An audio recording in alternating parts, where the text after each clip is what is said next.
Okay, so tetesting natin yung ating system. So may mga nagtatanong kung hindi daw ba ito may stuck sa timer kapag nag-fogging na tong ating fogger.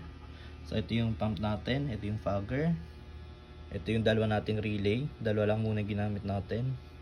So solution. Connected na yung modem natin. So ito yung gagamitin natin So ito yung bagong update natin ng mobile app. Lahat ng nandito sa remote cloud is naka-internet So dapat may internet yung ESP32 natin. So ang gagamitin nating trigger is itong start sanitizing. Ito nga pala is feature request. Yan, so try natin. So guys, itong pag send ng data or via internet, minsan umaabot to ng mga 40 seconds. So nakalagay naman dito yan sa before you proceed, your machine might take 30 to 45 seconds to respond. So minsan yung sa second attempt natin is dun matagal so umaabot na mga 30 seconds. So itong first attempt natin mabilis to. So try natin papakita ko sa inyo. So update duration muna tayo. Ito yung first attempt natin. 50, hindi ko na isa-set, i-update ko lang. So hintay-hintayin natin. So nakita nyo mabilis siya. So yung pangalawang attempt natin, so start sanitizing na tayo before you proceed. So start process. So yung pangalawang attempt, dun siya medyo matagal. Umaabot siya ng mga 30 seconds to 45. So hintayin lang natin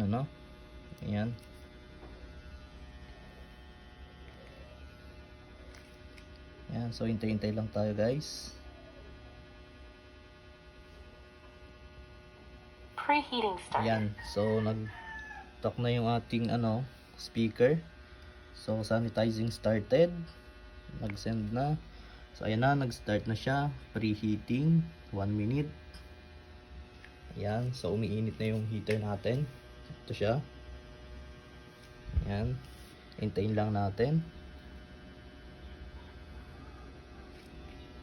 Nakabukas na yung relay natin sa heater. So itong relay natin naka on rin to kapag nag-on din tong sa pump.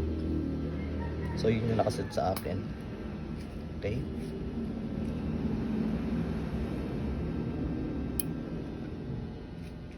So may 16 seconds pa tayo. Mainit na yung ating heater. Medyo may usok na lumalabas dyan.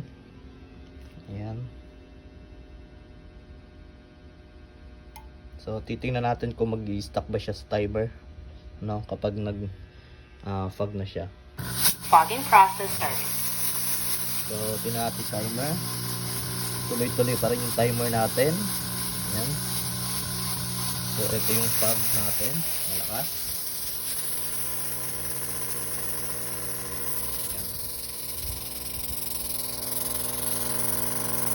So dire-diretso pa rin yung timer natin makikita nyo, counting down pa rin siya. So hindi siya nag-i-stuck and it may fog na.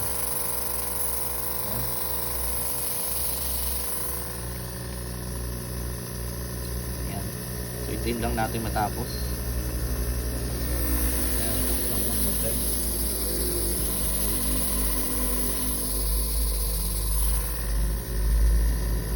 So may 5 seconds na lang. So kita nyo, hindi siya umi-stop. So okay. Sanitizing finish. Thank you and come again. So patay na yung mga relay natin. Then patay na rin yung pump, yung heater. So matitrigger natin yon via internet. Ito, start sanitizing.